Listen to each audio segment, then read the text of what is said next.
আসসালামু আলাইকুম। আজকে বানিয়ে দেখাবো মিষ্টি কুমড়ার তরকারি চিংড়ি মাছ দিয়ে। 500 গ্রাম চিংড়ি মাছ নিয়েছি। মিষ্টি কুমড়া একটা বেশি অর্ধেক নিয়েছি কেটে। চলেন যাই রেসিপিটা দেখিয়ে দেই।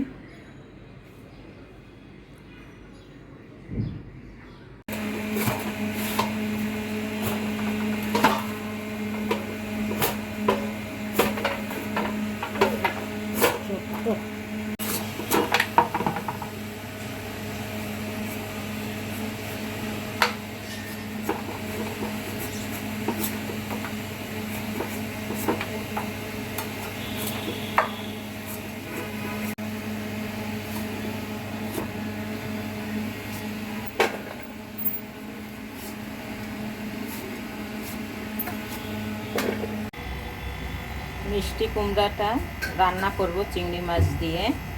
কেটে ধুয়ে নিয়েছি। চিংড়ি মাছ নিয়েছি 500 গ্রাম, বড় সাইজের চিংড়ি মাছটাও ভালো করে ধুয়ে পরিষ্কার করে নেওয়া হয়েছে। এখন রান্নায় যাব। এখানে একটা পাত্র বসিয়ে তেল পরিমাণ মতো দিয়ে পেঁয়াজ 3টা দিয়েছি কুচি করে, কাঁচামরিচ 4-5টা ভেঙে দিলাম।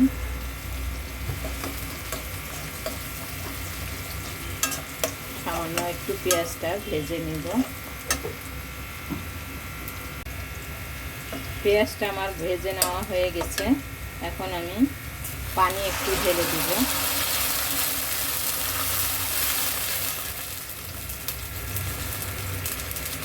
আদা বাটা 1 চামচ দিয়ে দিব, রসুন বাটা 1 চামচ, হলুদ গুঁড়ো 1 চামচ, মরিচ গুঁড়ো 1 চামচ, ধনে গুঁড়ো 1 চামচ দিয়ে ভালো করে মশলাটা কষিয়ে নিব।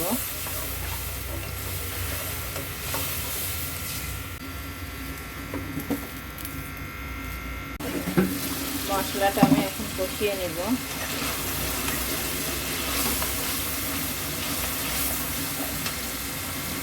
কষানোর পর চিংড়ি মাছটা ঢেলে দিলাম।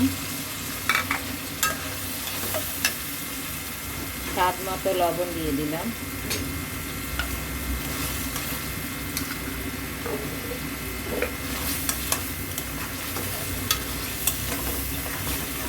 মাছটা কষিয়ে নিব।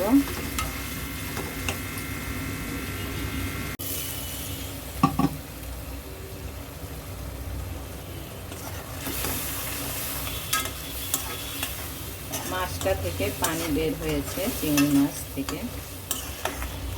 এই পানিটা দিয়ে মাছটা কষিয়ে নিব ভালো করে।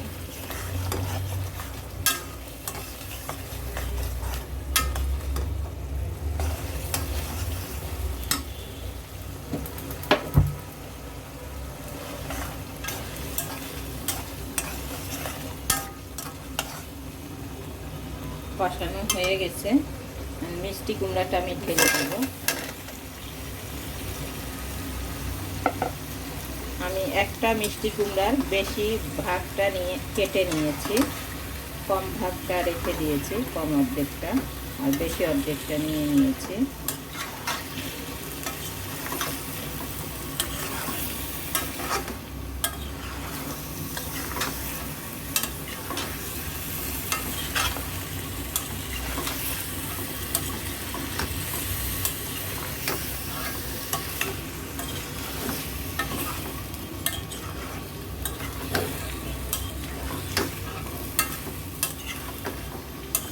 ভালো করে নেড়ে চেড়ে ঢাকনা দিয়ে ঢেকে কষিয়ে নিব। ভালো করে কষিয়ে তারপরে পানি।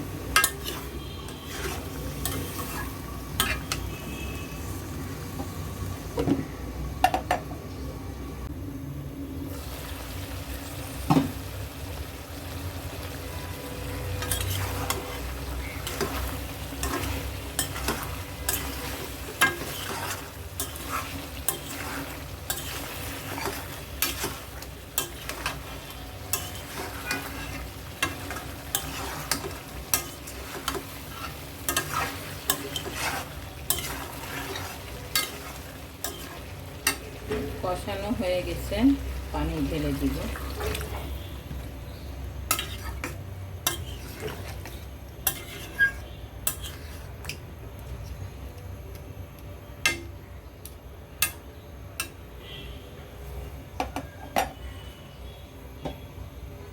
ঢাকনা দিয়ে ঢেকে ফুটিয়ে নিব। পানিটা আমার ফুটিয়ে গেছে, নাড়াচাড়া দিয়ে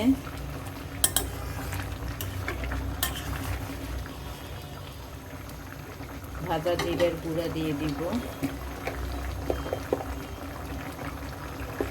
1 চামচের মতো।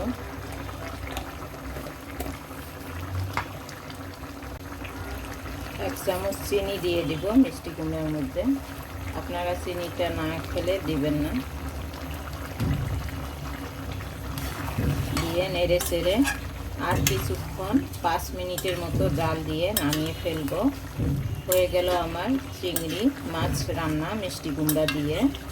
আপনারা এভাবে রান্না করে খাবেন, ভালো লাগবে। গরম ভাতের সঙ্গে রুটি দিয়েও খেতে পারবেন।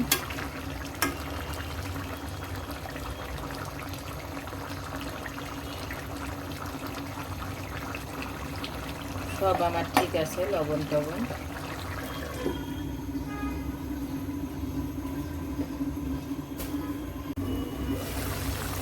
মিষ্টি কুমড়াটা আমার হয়ে গেছে। 5 মিনিট পর আসলাম। কত সুন্দর হয়েছে মিষ্টি কুমড়াটা, খেতেও দারুণ মজা। আপনারা এইভাবে বানিয়ে খাবেন। মিষ্টি কুমড়ার তরকারির রেসিপি কেমন লাগলো আপনাদের কাছে? ভালো লাগলে লাইক, কমেন্ট, সাবস্ক্রাইব করবেন, আমার পাশে থাকবেন। আল্লাহ হাফেজ, আসসালামু আলাইকুম।